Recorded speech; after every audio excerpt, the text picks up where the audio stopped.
আসসালামু আলাইকুম সবাইকে। আজকে আমরা আলোচনা করব এসএসসি ফিজিক্সের অন্যতম একটি চ্যাপ্টার, সেটা হচ্ছে কাজ, শক্তি এবং ক্ষমতা। এই চ্যাপ্টারটা খুবই ইম্পোর্টেন্ট।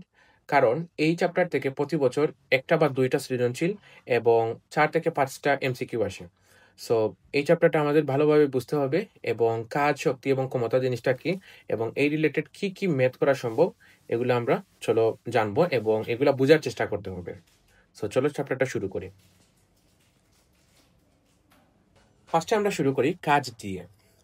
তো কাজ জিনিসটা কি? আমরা বাস্তবিক অর্থে কাজ বলতে বুঝি যে খেলাধুলা করা, পড়াশোনা করা বা কোনো একটা বস্তুকে এক জায়গা থেকে অন্য জায়গায় নিয়ে যাওয়া, এটাকে আমরা মূলত কাজ হিসাবে চিন্তা করি। কিন্তু ফিজিক্সের সাথে এই কাজের একটা ডিফারেন্স আছে। তো চলো আমরা ডিফারেন্সটা একটু জেনে নিই। তো ফার্স্টে দেখো এই ডেফিনেশনের মধ্যে কি বলা আছে, কাজের ডেফিনেশন যে বল প্রয়োগের ফলে বলের দিকে বস্তুর সরণের গুণফল, সেটা হচ্ছে কাজ। ধরো কোনো একটা বস্তু এ অবস্থানে আছে, আমি বস্তুটার উপর বল প্রয়োগ করার কারণে বস্তুটা বি অবস্থানে চলে গেল। তো এই জায়গার মধ্যে বস্তুটার উপর এফ বল প্রয়োগ করা হয় এবং তার সরণ ঘটে এস। তাহলে এই যে কাজের ডেফিনেশন অনুযায়ী এখানে ইকুয়েশনটা হবে W is equal to F S. আবার দেখো নিচে আর একটা ডেফিনেশন লিখে রাখছি যে বল প্রয়োগের ফলে বলের দিকে বস্তুর সরণের উপাংশ এর গুণফলকে কাজ বলে। তো এখানে দেখো এই নতুন একটা টার্ম আসলো যে উপাংশ জিনিসটা কি। এই উপাংশ জিনিসটা আমাদের এইচএসসি তে আলোচনা করা হবে ভেক্টর চ্যাপ্টারে, কিন্তু আমরা শর্ট করে একটু জেনে নেই যে উপাংশ জিনিসটা হচ্ছে যে ধরো আমরা একটা বস্তুর উপর এফ বল প্রয়োগ করলাম, বস্তুটা ধরলাম ১০ নিউটন বল প্রয়োগ করার কারণে এ অবস্থান থেকে বি অবস্থানে গেল। এখন বস্তুটা তো তার মানে আড়াআড়ি বরাবর চলে গেল। এটা তো আর আড়াআড়ি ভাবে ডিরেক্ট যায় নাই, এটা হচ্ছে এক্স অক্ষ বরাবর কিছু দূরত্ব অতিক্রম করে এবং ওয়াই অক্ষ বরাবর কিছু দূরত্ব অতিক্রম করে বি অবস্থানে যায়। এখন কথা হচ্ছে যে বস্তুটা যে বি অবস্থানে গেল, এক্স অক্ষ বরাবর কতটুকু গেল এবং ওয়াই অক্ষ বরাবর কতটুকু গেল, সেটাই হচ্ছে তার উপাংশ। এটা এই যে এক্স এবং ওয়াই অক্ষ বরাবর, সেটা মূলত আমরা ধরে নেই লম্ব উপাংশ। আর উপাংশ জিনিসটা আসলে আরো স্পেসিফিকলি যদি বলা যায়, সেটা হচ্ছে কোনো একটা ভেক্টরকে অনেকগুলা ভেক্টর একসাথে যোগ করলে যে ভেক্টর পাওয়া যাবে, এই যে অনেকগুলা ভেক্টর যোগ করার কারণে আমরা যে রেজাল্টেন্ট বা মূল যে ভেক্টরটা পাই, সেটাই হচ্ছে তার উপাংশ। অর্থাৎ ধরো একটা ভেক্টর, অনেকগুলা ভেক্টর আছে এ, বি এবং সি, তিনটা ভেক্টর আছে। এখন দেখো এই ভেক্টরের যে লব্ধি ভেক্টর, অর্থাৎ এই তিনটা যোগ করে যদি আমরা কোনো একটা ভেক্টর পাই, ধরলাম সেটা হচ্ছে আর, তাহলে এই R is equal to A vector plus B vector plus C vector, অর্থাৎ তিনটা ভেক্টরের লব্ধি বা যোগফল হচ্ছে আর। এখানে এই যে এ, এই বি, এই সি হচ্ছে তার উপাংশ। এখন আমরা কাজের সুবিধার্থে এক্স অক্ষ বরাবর এবং ওয়াই অক্ষ বরাবর উপাংশ নেই। এই যে এক্স অক্ষ এবং ওয়াই অক্ষ বরাবর যে উপাংশগুলা, সেটা হচ্ছে মূলত লম্ব উপাংশ। এখন দেখো যে একটা বস্তুর উপর যদি বল প্রয়োগ করা হয়, তাহলে সেটা তার অবস্থানের পরিবর্তন করে। এখন কথা হচ্ছে যে এই যে বস্তুটার অবস্থানের পরিবর্তন করলো, এক্স অক্ষ বরাবর কতটুকু গেল এবং ওয়াই অক্ষ বরাবর কতটুকু গেল। তাহলে যদি এই বস্তুটার উপর ১০ নিউটন বল প্রয়োগ করা হয়, এই বস্তুটা এক্স অক্ষ বরাবর কত নিউটন বল মানে প্রয়োগকৃত হয় এবং ওয়াই অক্ষ বরাবর কতটুকু বল প্রয়োগকৃত হয়, এটা ডিপেন্ড করে এই যে ফোর্সটা, এটা আহ, অক্ষের সাথে কত ডিগ্রি কোণ করে যাচ্ছে। ধরলাম আমরা এই যে ফোর্সটা, এই ফোর্সটা হচ্ছে এফ, এটা এক্স অক্ষের সাথে থিটা কোণ করে যাচ্ছে। তাহলে এক্স অক্ষ বরাবর এই ফোর্সের মান বা বলের মানটা হবে F x is equal to F cos theta, অর্থাৎ যার সাথে অ্যাঙ্গেল করে যাবে সেটা হবে কস থিটা। এখন যদি এই ফোর্সটা এই ওয়াই অক্ষের সাথে অ্যাঙ্গেল করে যাইতো, তাহলে এই যে ওয়াই অক্ষ বরাবর হতো এফ কস থিটা, আর এটা হয়ে যেত এফ সাইন থিটা। সো এটা ডিপেন্ড করে এই যে বস্তুটা, ফোর্সটা বা ভেক্টরটা অক্ষের সাথে কোন অক্ষের সাথে কোণ করে যাচ্ছে। যার সাথে কোণ করে যাবে সেটা হবে cos থিটা এবং যার সাথে কোণ করে যাবে না সেটা হবে sin থিটা। এখন দেখো যে আমরা একটা বস্তু আছে এই জায়গায়, এর উপর বল প্রয়োগ করলাম। তো বল এইদিকে প্রয়োগ করলাম এবং বস্তুটার সরণ ধরে নিলাম থিটা কোণ করে এই যে বি পয়েন্টের দিকে গেল, বস্তুটার সরণ গেল। কাজের সঙ্গে অনুযায়ী কি বলছে যে বল প্রয়োগের ফলে বলের দিকে, এখন এই যে এসটা আছে এইটা হচ্ছে একটা ভেক্টর, সরণের একটা ভেক্টর, এর উপাংশ আমাদের দরকার। সো এক্স অক্ষ বরাবর এর উপাংশ হবে এস cos থিটা, আর ওয়াই অক্ষ বরাবর এর উপাংশটা হবে এস sin থিটা। আর কাজের ডেফিনেশন অনুযায়ী বলছে যে বল প্রয়োগের ফলে বলের দিকে, সো বল প্রয়োগ করা হচ্ছে এই দিকে এবং তার এক্স অক্ষ বরাবর যে উপাংশটা সেটা হচ্ছে এস সাইন থিটা। তাহলে এই যে এফ এবং এস সাইন থিটা এদের গুণফলটাই হবে মূলত কাজ। সো এখানে আমরা লিখতে পারি যে দুইটা ইকুয়েশন, যে W is equal to F S, এবং আবার লিখতে পারি W is equal to F S cos theta. এখন এই যে দুইটা ডেফিনেশন, এই দুইটা ডেফিনেশনের মধ্যে সবচেয়ে ইম্পর্টেন্ট হচ্ছে নিচের যে ডেফিনেশনটা আছে সেইটা, এটা 100% কারেক্ট। তবে উপরের ডেফিনেশনটা এসএসসি লেভেলের জন্য অনেকটা কার্যকর, আর যদি কেউ পারো তাহলে উপরের নিচের ডেফিনেশনটা ভালোভাবে দিও, কারণ ওইটা হচ্ছে সবচেয়ে অ্যাকসেপ্টেবল ডেফিনেশন। আচ্ছা, সো উপাংশ জিনিসটা কি সেটা আমরা বুঝতে পারলাম। এখন দেখো আমরা দেখি যে লিনিয়ার মোশন বা সরলরৈখিক বরাবর যে কাজ কিভাবে হয়। ধরো একটা বস্তু এম বরের একটা বস্তু এ অবস্থানে আছে এবং এই বস্তুটার উপর যখন বল প্রয়োগ করা হয় তখন বস্তুটা বি অবস্থানে চলে যায় এবং ইনিশিয়ালি তার আদি বেগ ছিল ইউ এবং শেষ বেগ হচ্ছে ভি, এবং সে টোটাল দূরত্ব অতিক্রম করে এস। তাহলে আমরা কাজের ডেফিনেশন অনুযায়ী জানি যে W is equal two ball into সরণ। তাহলে বল ইন্টু যদি সরণ হয় তাহলে এখানে বল হচ্ছে F is equal to M A, আমরা জানি F is equal to M A, F is equal to M A, এবং এই যে সরণ সেটা হচ্ছে এই এস। সো এটা হচ্ছে কাজের আর একটা ডেফিনেশন ইকুয়েশন, সেটা হচ্ছে লিনিয়ার বরাবর, অর্থাৎ সরলরৈখিক বরাবর। আবার ধরো একটা বস্তু এ অবস্থানে আছে ছাদের মধ্যে এবং বি হচ্ছে ভূমি, বস্তুটা উপর থেকে নিচের দিকে যদি পড়তে থাকে অর্থাৎ অভিকর্ষ ত্বরণ সেটাকে নিচের দিকে টানছে, তখন বস্তুটার যে কাজটা হবে সেটা হবে এম জি এইচ, অর্থাৎ এই জায়গার যে ত্বরণটা, এই যে ত্বরণটা এ, এটা এই জায়গার মধ্যে জি জি রিপ্লেস হয়ে যাবে এবং আমরা এইচ দ্বারা উচ্চতা বা সরণ জিনিসটাকে মূলত ইন্ডিকেট করি। সো এইগুলা একেবারে ইজি এবং খুবই কার্যকর ইকুয়েশন যেগুলা বা ফর্মুলা, এগুলার মাধ্যমে আমরা ম্যাথ করব। সো এখান থেকে আমরা কি কি যে ফর্মুলা পেলাম সেটা হচ্ছে W is equal to F S, আবার W is equal to M A S, আবার W is equal to M G H এবং এফ এস কস থিটা। অর্থাৎ এটা কখন ইউজ করবো এফ এস কস থিটা? যখন কোনো একটা বস্তুর উপর যদি এফ বল প্রয়োগ করা হয় এবং বস্তুটা যদি একটা এই এফ বলের সাথে থিটা কোণ করে চলে যায়, তখন কিন্তু আমরা এটা ইউজ করব। এবং এটা অবশ্যই মনে রাখতে হবে এই যে থিটা কোণ সেটা হচ্ছে বল এবং সরণের মধ্যবর্তী কোণ। তারপরে আসো যে কাজের একক। আমরা জানি কি কাজের মেইন যে কার্যকর একক সেটা হচ্ছে জুল, অর্থাৎ এসআই একক হচ্ছে জুল। আচ্ছা, আমরা এই জায়গার মধ্যে জুল পেলাম। তারপর আবার দেখো W is equal to F S, তাহলে বলের একক কি? বলের একক হচ্ছে নিউটন এবং সরণের একক হচ্ছে মিটার। তাহলে আমরা আরেকটা লিখতে পারি যে নিউটন মিটার হচ্ছে কাজের একক। আবার দেখো যে নিউটন, আবার বলের একক হচ্ছে নিউটন এবং বলকে বাংলায় আমরা পাই এম এ এবং এস এই জায়গার মধ্যে থাকবে। এম হচ্ছে কেজি, এ হচ্ছে মিটার পার সেকেন্ড স্কোয়ার এবং এস হচ্ছে সরণ। তাহলে এই জায়গা থেকে আমরা পাই যে কেজি মিটার পার সেকেন্ড, অর্থাৎ একটা এস প্লাস এস এবং একটা মাইনাস এস খাটাখাটি হয়ে যাবে, তখন পাই আমরা কেজি মিটার পার সেকেন্ড। তাহলে আরেকটা একক হচ্ছে কেজি মিটার পার সেকেন্ড। আচ্ছা, এখন দেখো যে সিজিএস এককে আসলে কি? সিজিএস এককে হচ্ছে আর্গ, কাজের একক হচ্ছে আর্গ। এখন এই যে জুল এবং আর্গের মধ্যে সম্পর্ক হচ্ছে 1 আর্গ সমান 10⁻⁻⁷ জুল। আচ্ছা, এখন আসি কাজের মাত্রার মধ্যে। কাজের মাত্রার যদি আমরা দেখি তাহলে দেখো W is equal to F S. এই এফ কে বাংলে পাই আমরা এম এ, এবং এস এই জায়গার মধ্যে থাকবে।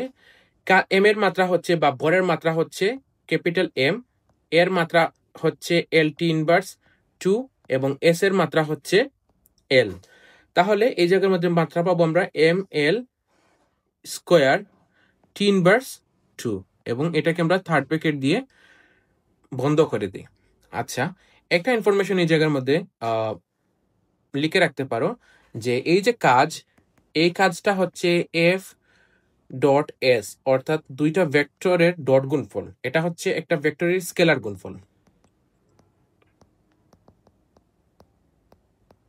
এটা বিস্তারিত তোমরা এইচএসসি লেভেলে জানতে পারবে।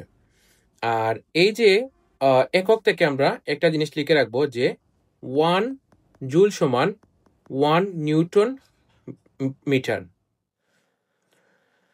তারপরে আসো যে কাজের ধরন। সো কাজের বিভিন্ন প্রকারভেদের মধ্যে আছে ধনাত্মক কাজ, ঋণাত্মক কাজ, শূন্য কাজ। ধনাত্মক কাজ কোনগুলা? বল যেদিকে প্রয়োগ করা হবে যদি বস্তুর সরণটা সেদিকেই ঘটে, অর্থাৎ বল প্রয়োগ করা হলো এবং তার সরণটা যদি একই দিকে ঘটে, তখন সেটা হবে ধনাত্মক কাজ। যেমন তুমি একটা বলকে সামনের দিকে ঠেলে নিয়ে যাচ্ছ, সেটা হবে ধনাত্মক কাজ। এক্ষেত্রে দেখো একটা জিনিস ঘটে যে তুমি যত বেশি বল প্রয়োগ করবে বস্তুটার কিন্তু বেগ বৃদ্ধি পাবে। সো এই জায়গা খুব ইম্পর্টেন্ট যে ধনাত্মক কাজের ক্ষেত্রে বস্তুর বেগের বৃদ্ধি ঘটে। আর যদি ঋণাত্মক কাজ আসে, ঋণাত্মক কাজের ক্ষেত্রে দেখো বল যেদিকে প্রয়োগ করা হবে যদি বস্তুটার সরণ তার বিপরীত দিকে ঘটে, অর্থাৎ এই দিকে বল প্রয়োগ করা হচ্ছে এবং বিপরীত দিকে যদি তার সরণ ঘটে, সেটাই হবে ঋণাত্মক কাজ। ধরো আমরা একটা বস্তুকে মাটি থেকে টেবিলের মধ্যে নিয়ে আসলাম, তখন কি হবে? তখন এই যে আমাদের অভিকর্ষজ ত্বরণ, এটা বস্তুটাকে নিচের দিকে টেনে রাখছে, কিন্তু তুমি কি করলা? বস্তুটাকে উপরের দিকে নিয়ে আসলা। তো এক্ষেত্রে যে কাজটা হবে সেটা হচ্ছে অভিকর্ষজের বিপরীত দিকে কাজটা হবে। আবার ধরো তোমার বন্ধু এবং তুমি ধাক্কাধাক্কি করছো। সো তোমার বন্ধু অনেক শক্তিশালী হওয়ার কারণে তোমাকে সামনের দিকে ঠেলে নিয়ে যাচ্ছে। তুমি কি করছো? তোমার বন্ধুকেও ফোর্স প্রয়োগ করছো ঠিকই তার দিকে, বাট তোমার স্মরণ করছে সে যেদিকে বল প্রয়োগ করছে তার দিকে। অর্থাৎ ধরো তোমার বন্ধু বল প্রয়োগ করছে এই দিকে F1, তুমি তোমার বন্ধুকে বল প্রয়োগ করছো F2 এই দিকে, বাট তোমার স্মরণ ঘটছে কোন দিকে? এই দিকে। অর্থাৎ তোমার বন্ধুর শক্তি বেশি হওয়ার কারণে বা ফোর্স বেশি হওয়ার কারণে তোমার স্মরণটা ঘটছে তুমি যেদিকে বল প্রয়োগ করছো তার বিপরীত দিকে, তখন এই কাজটা হবে ঋণাত্মক কাজ। এখন দেখো যে শূন্য কাজ জিনিসটা কি? শূন্য কাজ হচ্ছে যে কাজ করছো ঠিকই, বাট এখানে কোনো কাজ হচ্ছে না। এর উদাহরণ কি হতে পারে?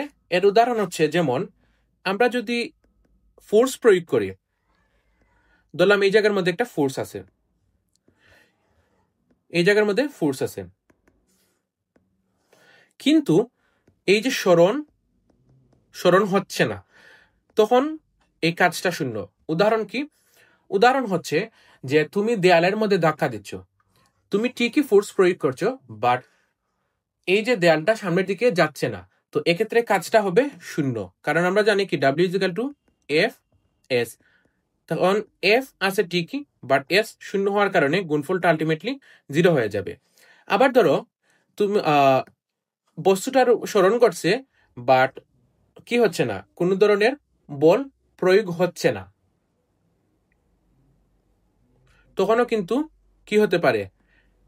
এই যে কাজটা শূন্য হতে পারে। অর্থাৎ যে কোনো একটা এফ অথবা এস, এদের মধ্যে যে কোনো একটা যদি শূন্য হয়ে যায় তখন কিন্তু কাজটা শূন্য হয়ে যাবে।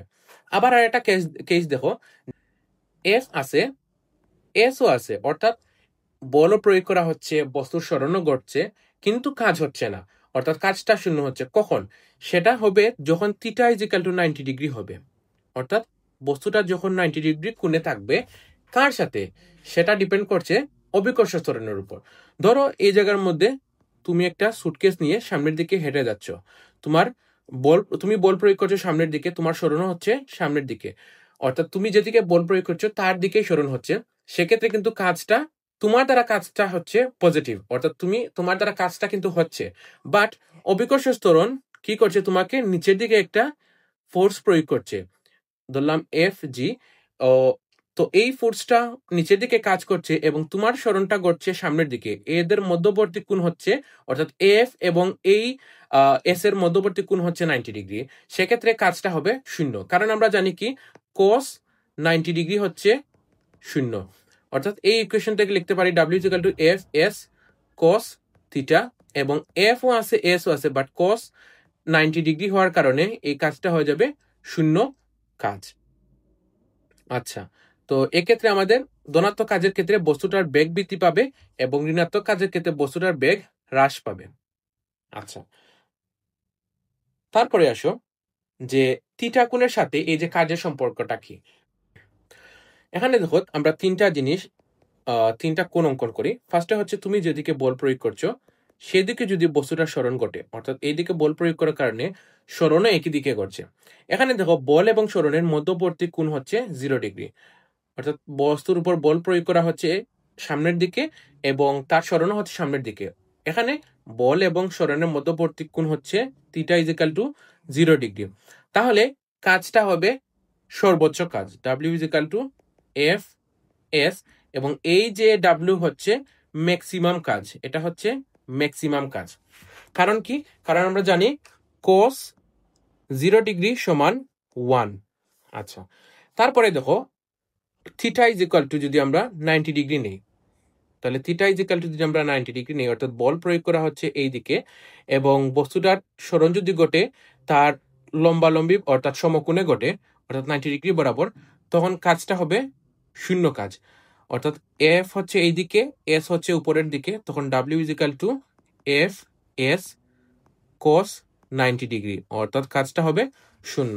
আবার দেখো বস্তুর উপর বল প্রয়োগ করা হচ্ছে এবং বস্তুটা যদি তার বিপরীত দিকে সরে যায়, ওই যে তোমার বন্ধু এবং তোমার একটা উদাহরণ দিলাম ওই রকম।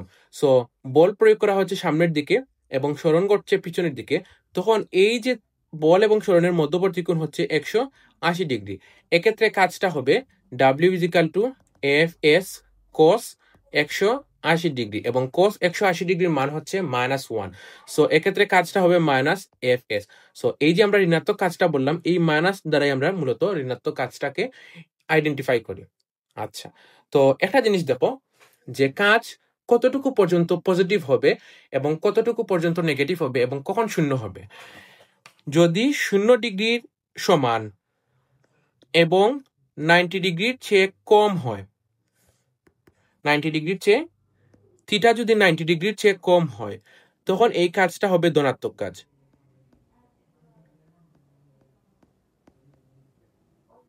আর ঠিক 90 ডিগ্রি যখন হয়ে যাবে তখন কাজটা হবে শূন্য কাজ।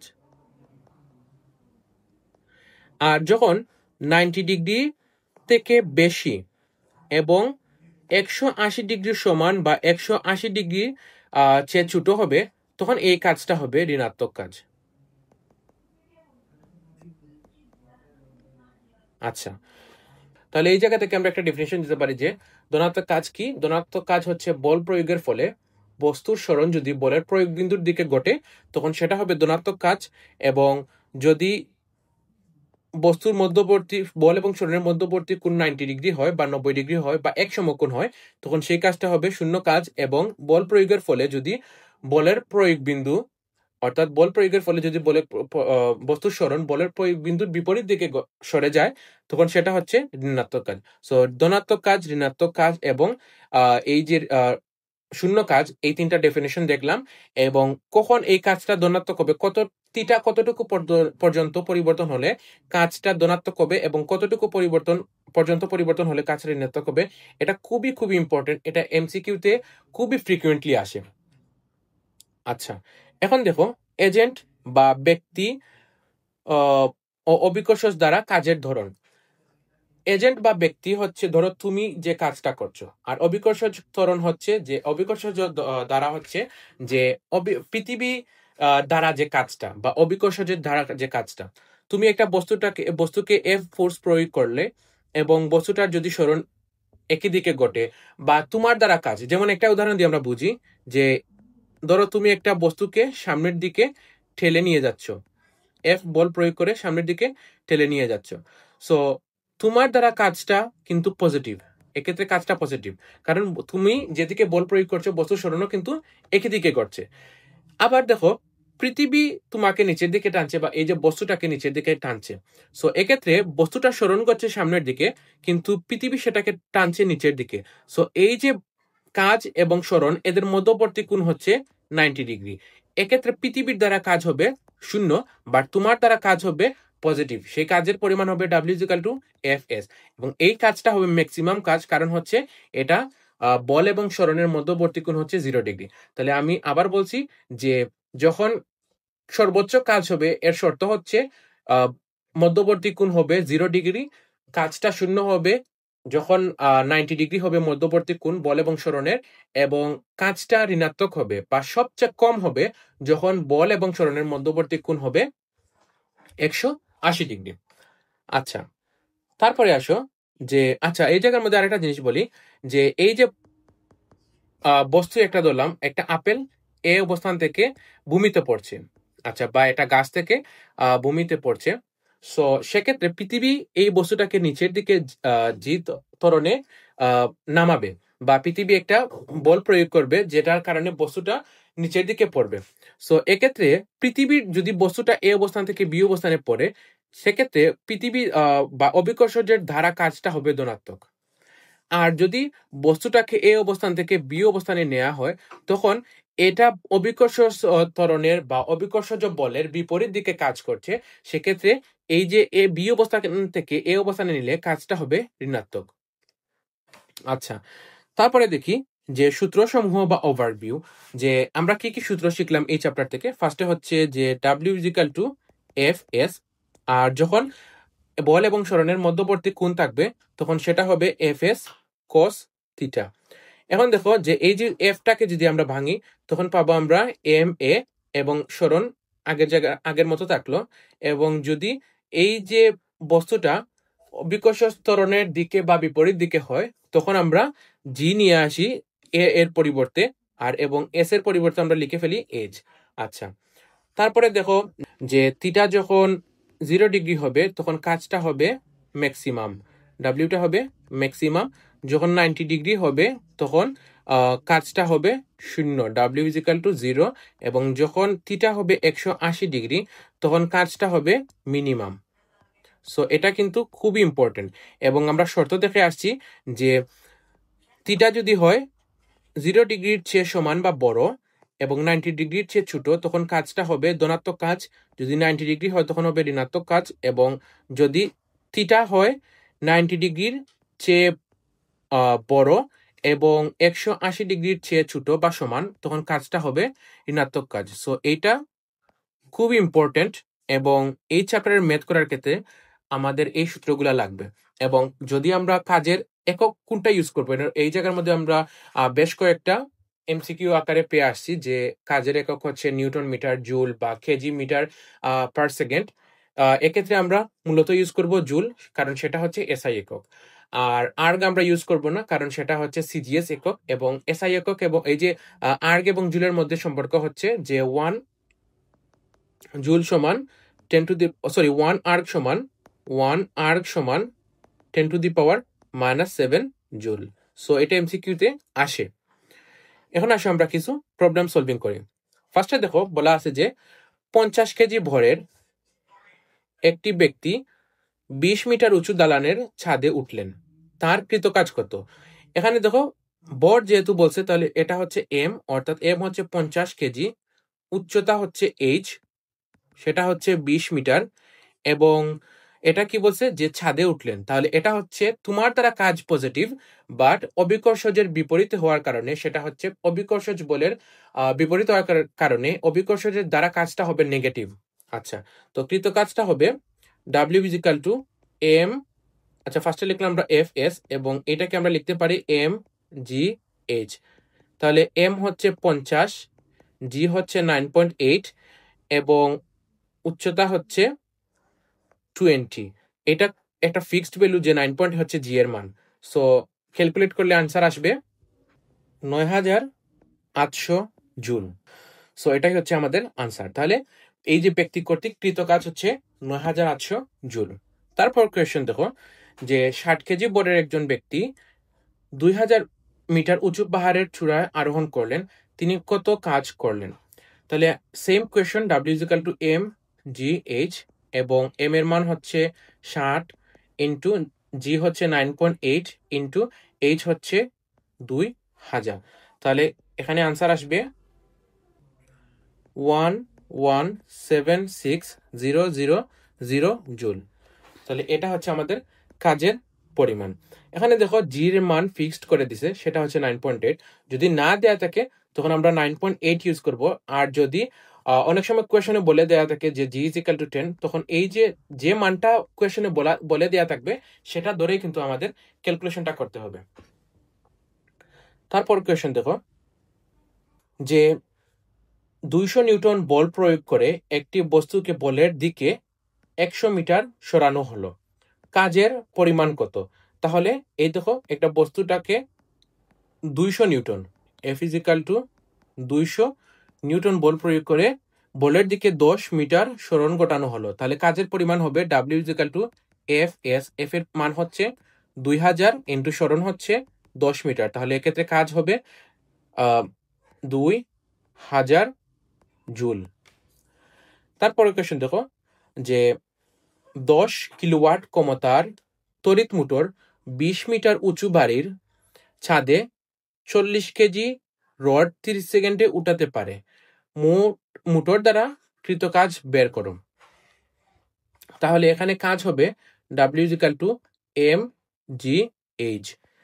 এখন দেখো এম হচ্ছে কতটুকু, যে 400 কেজি, 400 ইন্টু জি হচ্ছে 9.8 এবং উচ্চতা হচ্ছে 20 মিটার। তাহলে এটা হবে 20। তাহলে ক্যালকুলেশন করলে আমাদের আনসার আসবে 78400 জুল। এটাই হচ্ছে আমাদের আনসার। অনেক সময় একটা জিনিস খেয়াল রাখবে যে কোয়েশনে এক্সট্রা কিছু ইনফরমেশন দেওয়া থাকবে, এটা যা শুধু তোমাকে ভয় দেখানোর জন্য, যাতে তুমি চিন্তায় পড়ে যাও যে এই কোয়েশনটা আসলে কি আমার হচ্ছে, বা আনসার করাটা কি আমার ঠিক হচ্ছে, নাকি এই ইনফরমেশনটা ইউজ করতে হবে নাকি করতে হবে না। সো অনেক সময় এরকম থাকে। আর এইটা যেহেতু কোনো একটা বোর্ড কোয়েশন, সো এই যে এক্সট্রা যে ডাটাগুলা দেওয়া আছে এগুলা অবশ্যই কিন্তু যে পরের যে কোয়েশন থাকবে সেটার সাথে সেটার মধ্যে ইউজ হবে। তারপরের কোয়েশন দেখো যে শামীম একটি স্প্রিং এর উপর 800 জুল কাজ করে 8 সেন্টিমিটার সংকুচন কাজ করায় 8 সেন্টিমিটার সংকুচিত হয়। স্প্রিংটির উপর কৃত কাজ যদি বস্তুর উপর করা হয়, স্প্রিংটির উপর কৃত কাজ যদি বস্তুর উপর করা হয়, তবে বস্তুটি ভূমির সমান্তরালে কত দূরত্ব অতিক্রম করবে তা নির্ণয় করো। বস্তুটির উপর প্রযুক্ত বল হচ্ছে 20 নিউটন। তো দেখো এই জায়গার মধ্যে বলছে কি স্প্রিংটির উপর কৃত কাজ যদি, তাহলে স্প্রিং এর উপর কৃত কাজ হচ্ছে 800 জুল। তাহলে এখানে আমরা কাজের মান হচ্ছে W is equal to 800 joule. এবং কি বলছে যে যদি বস্তুর উপর করা হয়, অর্থাৎ এই 800 জুল কাজ যদি একটা ওই বস্তুটার উপর করা হয়, তবে বস্তুটি ভূমির সমান্তরালে কত দূরত্ব অতিক্রম করবে সেটা নির্ণয় করতে বলা হয়েছে। সেটা হচ্ছে এস এর মান আমাদের বের করতে হবে এবং এফ এর মান আমাদের দেয়া আছে। সো আমরা জানি কি W is equal to F S, W is equal to F S. So এই জায়গার মধ্যে কাজটা হচ্ছে, কাজের পরিমাণ হচ্ছে 800 জুল, এফ হচ্ছে 20 নিউটন এবং এস আমরা বের করব। সো এখানে আনসার আসবে S is equal to 800 divided by 20, তাহলে সেটা হবে 40 মিটার। সো এই যে বস্তুটার উপর যদি স্প্রিং এর সমপরিমাণ কাজ করা হয়, তাহলে সেটা 40 মিটার দূরত্ব অতিক্রম করবে। এখন আসি 7 নম্বর কোয়েশনে, যে এই কোয়েশনে কি বলছে যে এক্স অক্ষ বরাবর কৃত কাজ কত হবে। সো এখানে উপাংশ রিলেটেড যে কনসেপ্টটা সেটা ইউজ হবে। তো দেখো এখানে এই যে বলটা এক্স অক্ষের সাথে কোণ করে যায়নি, বরং ওয়াই অক্ষের সাথে কোণ করে গেছে। সো সেক্ষেত্রে আমাদের যে এই যে এফ এর উলম্ব উপাংশটা হবে এফ কস থিটা এবং এক্স অক্ষ বরাবর হবে এফ সাইন থিটা। সো এটা এস আমরা সবসময় ধরো চিন্তা করে নেই যে এক্স অক্ষ বরাবর হবে কস থিটা এবং ওয়াই অক্ষ বরাবর হবে সাইন থিটা, বাট এটা আসলে সঠিক না, কারণ এটা ডিপেন্ড করে যে কার সাথে মানে কোন অক্ষের সাথে সেটা কোণ করে যাচ্ছে। আচ্ছা, তো ইজি করার জন্য আমরা যদি ধরো আমরা যে কনসেপ্ট ইউজ করি যে ধরে নেই আমরা যে এফ সাইন থিটা হচ্ছে এক্স অক্ষ বরাবর, কস থিটা হচ্ছে এক্স অক্ষ বরাবর এবং ওয়াই অক্ষ বরাবর হচ্ছে সাইন থিটা, অর্থাৎ এক্স অক্ষ বরাবর কস থিটা এবং ওয়াই অক্ষ বরাবর সাইন থিটা। তাহলে এখানে যেহেতু এইটা হচ্ছে টোটালটা হচ্ছে 90 ডিগ্রি, তাহলে এইটা হয়ে যাবে তখন 90 ডিগ্রি মাইনাস 60 ডিগ্রি, অর্থাৎ এই যে এক্স অক্ষের সাথে হবে 30 ডিগ্রি। তখন এই এক্স অক্ষ বরাবর এই যে উপাংশটা হবে F x is equal to F cos 30 degree, অর্থাৎ এটার মান হবে 15 cos 30 ডিগ্রি এবং এটার আনসার হবে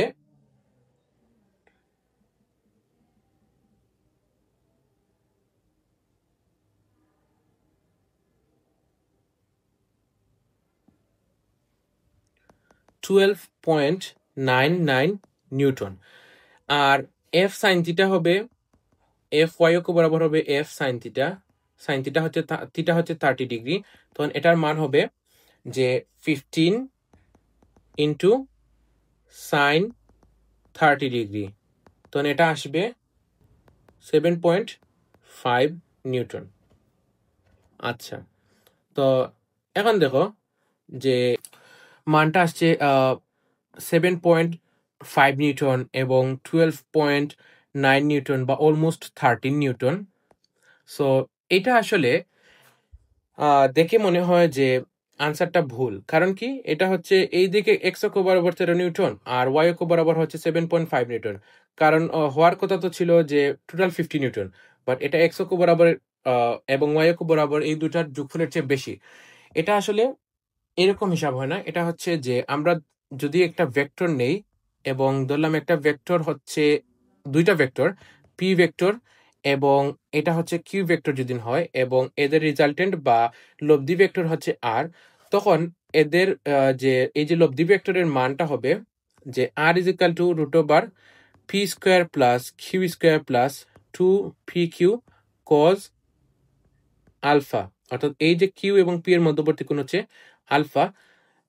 এখন যদি আমরা এইটাকে এই যে বলটাকে এই সূত্রের মধ্যে বসাই, তখন সেটার মধ্যে হবে F is equal to root over 15 square plus sorry 15 নয়, এটা হচ্ছে 13 square plus 7.5 square plus 2 P হচ্ছে 13 এবং কিউ হচ্ছে 7.5 ইন্টু কস টোটাল মধ্যবর্তী কোণ হচ্ছে 90 ডিগ্রি, সো এটা হচ্ছে 90 ডিগ্রি। সো তাহলে 90 ডিগ্রি হওয়ার কারণে এই সম্পূর্ণ পোর্শনটার মান হয়ে যাবে 0 এবং বাকি থাকবে এই অংশটুকু, এবং এই অংশটুকু যদি আমরা ক্যালকুলেশন করি তখন চলে আসবে 15 নিউটন। তো এটা আমরা যে ক্যাজুয়াল ভাবে চিন্তা করছি যে 7.5 নিউটন এবং 30 নিউটন যোগ করলে আমরা পেয়ে যাব 15 নিউটন, এটা আসলে এভাবে চিন্তা করা হয় না। এটা মূলত এই প্রসেসের মাধ্যমে করা হয় যে একটা ভেক্টরের এটা হচ্ছে ভেক্টরের লব্ধি নির্ণয়ের সূত্র। সো এটা নিয়ে তোমাদের মাথা কামানোর দরকার নাই, তোমরা জাস্ট শুধু আমি যেভাবে বলছি উপাংশের নিয়মটা যে কিভাবে তোমরা এক্স অক্ষ বরাবর উপাংশ বের করবা এবং ওয়াই অক্ষ বরাবর উপাংশ বের করবা, ওইটা ফলো করলেই হবে। আচ্ছা, তো তারপরে অঙ্কের মধ্যে যাই যে কি বলছে, বল প্রয়োগের কৃতকাজের পরিমাণ কত। এখানে দেখো যে একটা বস্তুর উপর বল প্রয়োগ করা হচ্ছে যে উপরের দিকে, অর্থাৎ আচ্ছা বস্তুর উপর বল প্রয়োগ করা হচ্ছে এই বরাবর এবং এটা এক্স অক্ষের সাথে 45 ডিগ্রি কোণ করে যাচ্ছে এবং টোটাল দূরত্ব হচ্ছে 350 সেন্টিমিটার। এখন বস্তুটার যে কৃতকাজের পরিমাণ কত, তাহলে দেখো আমরা জানি যে W is equal to F S cos theta.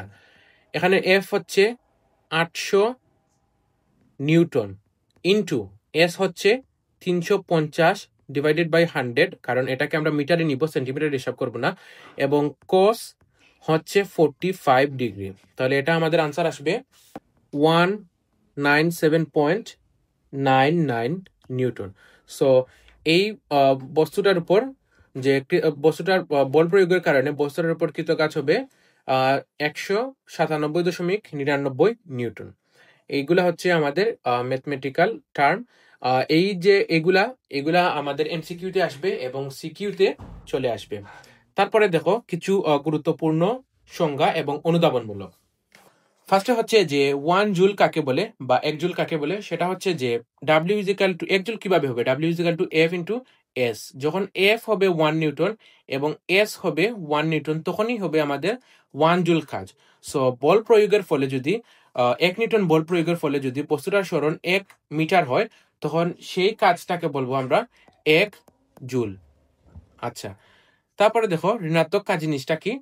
ঋণাত্মক কাজটা হচ্ছে যে বল প্রয়োগের ফলে যদি বস্তুটার সরণ বলের প্রয়োগ বিন্দুর বিপরীত দিকে সরে যায়, তখন উক্ত কাজকে বলে ঋণাত্মক কাজ বা বলের বিরুদ্ধে কাজ, একই কথা। তারপরে দেখো 1 মেগাভোল্ট সমান কত। এই যে মেগা মানে হচ্ছে 10 টু দি পাওয়ার 6, তাহলে 1 মেগা ভোল্ট সমান হচ্ছে 10 টু দি পাওয়ার 6 ভোল্ট। আর এই যে ভোল্ট হচ্ছে এটাও একটা কাজের একক, এটা হচ্ছে বিভব শক্তির একক, এবং বিভবটা হচ্ছে মূলত এক প্রকার কাজ। আচ্ছা, এই কোয়েশ্চনটা দেখো যে সমান বল প্রয়োগ করলেও সকল ক্ষেত্রে কাজ সমান হয় না কেন। আমরা জানি W is equal to F S cos theta. এখানে হচ্ছে সমান বল প্রয়োগ করা হচ্ছে, ধরলাম আমরা Fটা হচ্ছে কনস্ট্যান্ট, সব ক্ষেত্রে সমান বল প্রয়োগ করা হচ্ছে, এবং Sটা হয়ে যাবে কনস্ট্যান্ট, এবং এই যে থিটাটা, এই থিটাটার উপর ডিপেন্ড করবে কাজটা ভিন্ন হওয়া। থিটা যদি হয় 0 ডিগ্রি, তখন কাজটা হবে সর্বোচ্চ কাজ। আবার থিটা যদি হয় 90 ডিগ্রি, তখন সমান বল প্রয়োগ করার পরেও কাজটা হবে 0। আর থিটা যদি হয় 180 ডিগ্রি, তখন কাজটা হবে কত, সমান হবে, বাট এটা ঋণাত্মক কাজ হবে। সো এই যে সমান বল প্রয়োগ করার ফলেও কাজটা ডিফারেন্ট হওয়ার কারণ হচ্ছে এই যে বল এবং সরণের মধ্যবর্তী কোণ। তারপরে কোয়েশ্চন দেখো, গাছ থেকে আম পড়লে কি ধরনের কাজ হয়। গাছ থেকে আম পড়া মানে হচ্ছে, এই দেখো আমরা আগে বলে আসছি যে এটা গাছ থেকে আম নিচের দিকে পড়ছে এবং বস্তুর উপর অভিকর্ষজের একটা কাজ আছে। সো অভিকর্ষজ বল নিচের দিকে কাজ করছে এবং বস্তুটাও নিচের দিকে পড়ছে। সো এক্ষেত্রে অভিকর্ষ ত্বরণের দিকে কাজ হওয়ার কারণে এই কাজটা হবে পজিটিভ কাজ। আচ্ছা, তারপরে কোয়েশ্চন দেখো, কোন কোন ক্ষেত্রে কাজ সংগঠিত হয় না। এটা নির্ভর করে থিটা কোণের উপর। এই যে কাজ শূন্য হয় কোন কোন ক্ষেত্রে, সেটা হচ্ছে যে ধরো বস্তুর উপর বল প্রয়োগ করা হচ্ছে বাট সরণ হচ্ছে না। উদাহরণ কি, দেয়ালের মধ্যে সারাদিন ধাক্কা দেয়া, এটা হচ্ছে বল আছে কিন্তু সরণ নেই। আবার সরণ আছে কিন্তু বল নেই, এটা এক প্রকার হতে পারে। আবার হচ্ছে যে ধরো তুমি কি করলা যে একটা পাথরকে সুতার মধ্যে বেঁধে উপরের দিকে ঘোরাতে থাকলাম। সো এক্ষেত্রে কি হবে, ধরো এইটা হচ্ছে যে সুতার ঠিক মিডিল পয়েন্ট, যেটা হচ্ছে এই যে লাঠির সাথে লাগানো থাকবে, এবং ধরলাম এই যে বস্তুটা বা পাথরটা এইভাবে ঘুরছে। সো এক্ষেত্রে দেখো বস্তুটার যে গতিটা হবে, বেগটা হবে, এটা হচ্ছে তার যে এই যে বৃত্তটা বা যে চক্রপথে ঘুরছে তার স্পর্শক বরাবর, এটা হচ্ছে তার বেগ বা তার যে বল সরণ ঘটবে তার স্পর্শক বরাবর কিন্তু ছুটে যাবে। এবং এই যে সুতার টানটা হবে এই কেন্দ্রবিন্দু বরাবর, অর্থাৎ এই যে জায়গার মধ্যে সুতাটা লাগানো আছে সেই মিডিল পয়েন্ট বরাবর। সো এদের মধ্যবর্তী কোণ হবে 90 ডিগ্রি। ঠিক তেমনি যখন এই যে আমাদের পৃথিবীকে কেন্দ্র করে, আমাদের সূর্যকে কেন্দ্র করে যখন পৃথিবী চারিপাশে ঘুরতে থাকে, তখন এই যে পৃথিবী এবং সূর্যের মধ্যবর্তী একটা বল আছে, সেটা হচ্ছে ধরলাম সূর্যের দিকে কাজ করছে। সো এটা হবে তার এফ ফোর্স, এই দিকে কাজ করলো সূর্যের দিকে, এবং এই যে স্পর্শক বরাবর তার সরণটা করবে বা তার বেগটা হবে, তখন এদের মধ্যবর্তী কোণ হবে 90 ডিগ্রি। যার কারণে পৃথিবী এই যে সৃষ্টির পর থেকে সূর্যের চারিপাশে ঘুরছে কিন্তু কোনো কাজ হয়নি। কারণ কি, এই যে সূর্য এবং যে পৃথিবীর যে এই যে গুণন পথের যে বল এবং সরণের মধ্যবর্তী কোণ হচ্ছে 90 ডিগ্রি। সো এটা পরীক্ষায় আসে যে পৃথিবী প্রতিনিয়ত সূর্যকে কেন্দ্র করে ঘুরছে কিন্তু কোনো কাজ সংঘটিত হচ্ছে না। এটার মূল কারণ হচ্ছে যে পৃথিবীকে সূর্য এফ বলে নিজের দিকে টানছে, বাট পৃথিবীর সরণটা হচ্ছে যে স্পর্শক বরাবর, এই যে চক্রপথের বা বৃত্তীয় যে পথটা আছে এই পথের বা গুণন পথের স্পর্শক বরাবর। সো যার কারণে এই যে বল এবং সরণের মধ্যবর্তী কোণ হবে 90 ডিগ্রি এবং আলটিমেটলি আমার এই যে কাজটা হবে হচ্ছে 0। তারপরে দেখো যে 250 জুল কাজ বলতে কি বুঝো? সেটা হচ্ছে যে এক W is equal to F S। So যখন F হবে 1 নিউটন এবং S হবে 250 অর্থাৎ 250 মিটার, তখন হতে পারে যে 250 জুল, অথবা যখন S হবে 250 নিউটন এবং সরণ হবে 1 মিটার, তখনও কিন্তু 250 জুল হয়। অর্থাৎ যদি 1 নিউটন বল প্রয়োগের ফলে বস্তুটির সরণ 250 মিটার ঘটে, তখন সেই কাজটাকে বলে 250 জুল। এবং যদি 250 নিউটন বল প্রয়োগের ফলে বস্তুটার সরণ 1 মিটার হয়, তখন সেটাকে বলা হয় 250 জুল। অর্থাৎ দুইভাবেই আমাদের লিখতে হবে, কারণ এটা দুইভাবেই পসিবল। সো একভাবে লিখে দিলে চলবে না। তারপর হচ্ছে বল এবং সরণ উভয়ই শূন্য হলেও কাজ শূন্য হতে পারে কি? হ্যাঁ, বল এবং সরণ উভয় অশূন্য, অর্থাৎ বলও আছে সরণও আছে, কিন্তু শূন্য কখন হয় এটা ডিপেন্ড করে আমাদের থিটার উপর। যখন থিটা 90 ডিগ্রি হয়ে যাবে তখন কিন্তু কাজটা শূন্য হবে। সো এই কথাটা সত্য যে বল এবং সরণ উভয় শূন্য হলেও কাজ শূন্য হতে পারে। আচ্ছা, এবং সিঁড়ি বেয়ে ছাদে ওঠা কোন ধরনের কাজ? আচ্ছা, ধরো তুমি সিঁড়ি বেয়ে ছাদে উঠছো, সো এক্ষেত্রে কাজটা হবে তোমার দ্বারা কাজটা ধরে নিলাম আমি পজিটিভ, বাট অভিকর্ষজ তোমাকে নিচের দিকে টানছে, সেক্ষেত্রে অভিকর্ষজের বিরুদ্ধে কাজ হচ্ছে। সো কাজটা এক্ষেত্রে আমরা কাউন্ট করব নেগেটিভ হিসাবে। সো এক্ষেত্রে কাজটা হবে নেগেটিভ। সো এই ছিল আমাদের এই চ্যাপ্টারের যে মূল আলোচনা, যেগুলা আমাদের পরীক্ষার জন্য খুবই ইম্পর্টেন্ট এবং একেবারে বেসিক থেকে আমি আলোচনা করার চেষ্টা করেছি। আর এই যে সংজ্ঞাগুলা বা এই যে ফর্মুলাগুলা এবং এই মাত্রা একক, এগুলা এমসিকিউতে খুবই আসে, এবং এই যে অঙ্কগুলা আছে এইগুলা এমসিকিউতে দিয়ে দেয়। আর কিছু কিছু বোর্ডে অলরেডি চলে আসছে, যেমন এই ম্যাথটা আসছে, তারপর এই ম্যাথটা চলে আসছে, এটা 2-3 বার আসছে। সো এই চ্যাপ্টারটা খুবই ইম্পর্টেন্ট এবং পরবর্তী লেকচারে আমরা শক্তি এবং ক্ষমতা নিয়ে আলোচনা করব। সো এই পর্যন্তই, আমাদের সাথে থাকবেন। Stay tune.